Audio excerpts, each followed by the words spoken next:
Hi,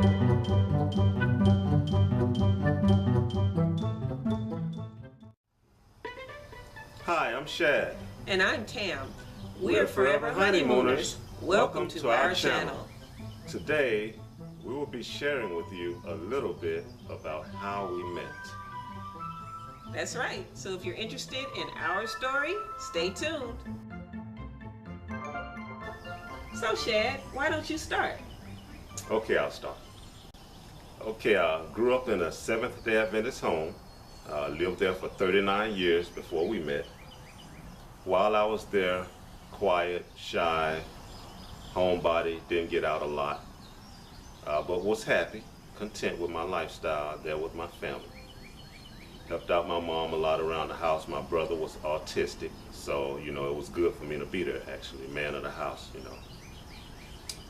Always wanted a girlfriend. Wasn't running the streets, but I wanted a girlfriend. Wanted a woman just like every other guy, but I wanted a wife. I didn't want, I was the type of guy that didn't want, a whole lot of women, 2 or 3 on the side. One woman was enough for me. That's what I wanted. People would say, don't get married. Don't get married, you'll be on lockdown, this and that. I always thought marriage would be fun. I always thought it would be precious, lovely, I always believed that. So the people that told me don't get married, it went in one ear and out the other. Good. Having a relationship with God day by day, I began to pray for a wife. And though it didn't happen right away, God didn't introduce me to anyone right away. I continued to pray. I guess I kept the faith, as they say. I kept about 3 years before me and my wife met. I began to be content. I wasn't anxious about having a girlfriend. I was satisfied with my relationship with God and with my relatives. Okay, about 2 months before we met, I contacted Amazing Facts. They sent me their Bible study lesson guides. On completion of my Bible study lesson guides, they asked me if there was anything I wanted them to pray for. And they offered to send me 2 or 3 books, one of which I chose a book on marriage. And about 2 weeks after I received those, or a week and a half, after my prayer request was sent out to them, and I received that book on marriage, I met this woman here, which is the love of my life. Amen. Amen. So, and even prior to the Bible study lesson guides from Amazing Facts, I also began to watch programs on 3ABN on marriage. They were marriage counseling programs, 2 or 3 different ones that they aired, different people that hosted them, And I watched them and enjoyed them. I was preparing myself for marriage. I haven't met any woman at this time, didn't know anyone, no girlfriends. I guess it was in my mind, start preparing yourself for marriage. And that's what I did. What I could read in the Spirit of Prophecy books, I was reading messages to young people. And so, I was just preparing my mind, to be a husband. And sure enough, as I said earlier, less than 2 weeks after I received my book on marriage in the mail, and after I had sent out my prayer request, I received a phone call one Friday night, June 14th, 2013, and I was introduced to the one who I'm married to today. Now that is a story to tell. So you were a homebody, never dated, never any of that. And my story is quite opposite. You were raised in a Christian home and everything was pretty steady for you.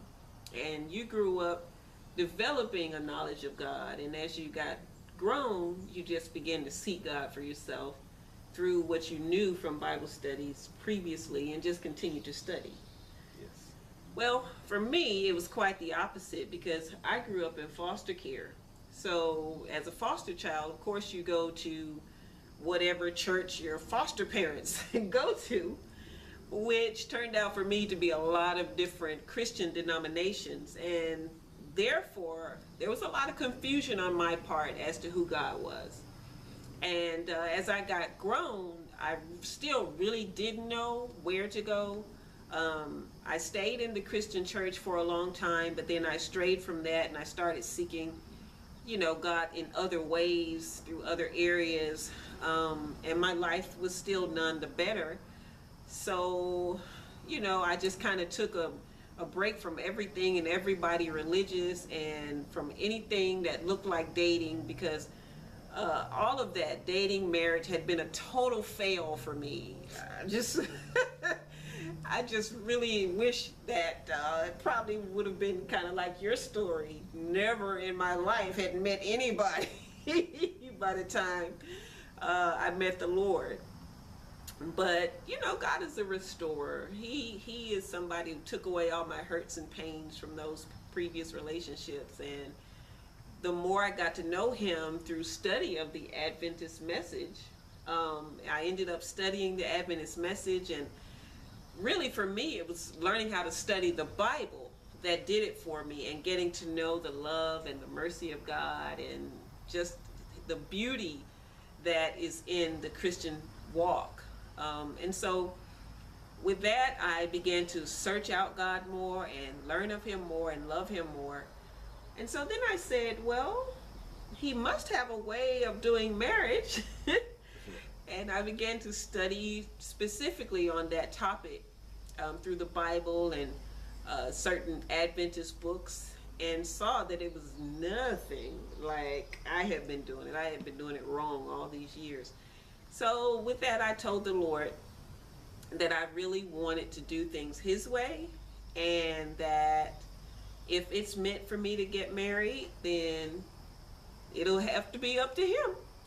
And I just kind of let him handle it. I became content and just kept doing my Bible studies and mission work. And speaking of mission work, about a month before we met, I had signed on to go to San Francisco to do mission work for a year. And it turns out that that didn't go well. I ended up back home in about 2 weeks.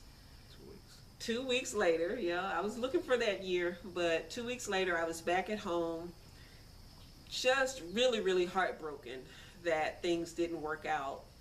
And so I was just crying my eyes out for days. And one day I was just sitting on my front porch, and the heartbreak got to be too much. So I went in my room and I got on my knees and I prayed, and I asked God to please let me meet somebody who was like him.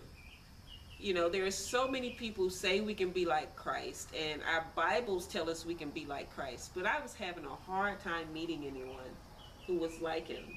And just so I wouldn't become bitter and lose my faith and just really begin to dislike people altogether, I asked the Lord, if you can just let me meet somebody who's like you, just one somebody. I just need to meet somebody who's like you.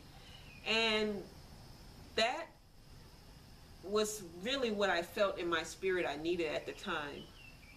And that night, June 14th, 2013, we were introduced by phone through a family member of yours, and we've been inseparable ever since. So God does hear and answer prayer. Yes. And were you going to say something? No, go ahead. Yeah, he does hear and answer prayer.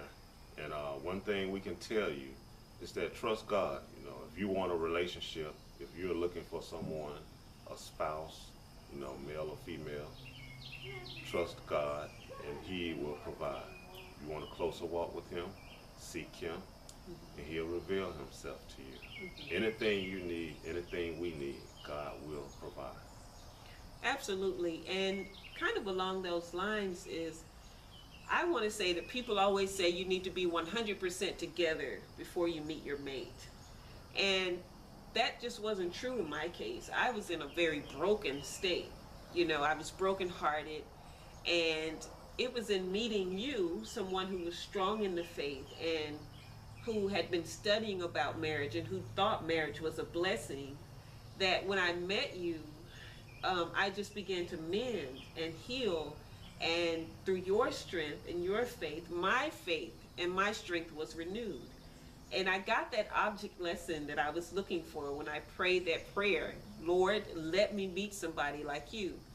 And that is what I really needed to renew my faith and to keep me strong in the Lord so that I could go forward with missions and Bible work and whatever else he called me to do.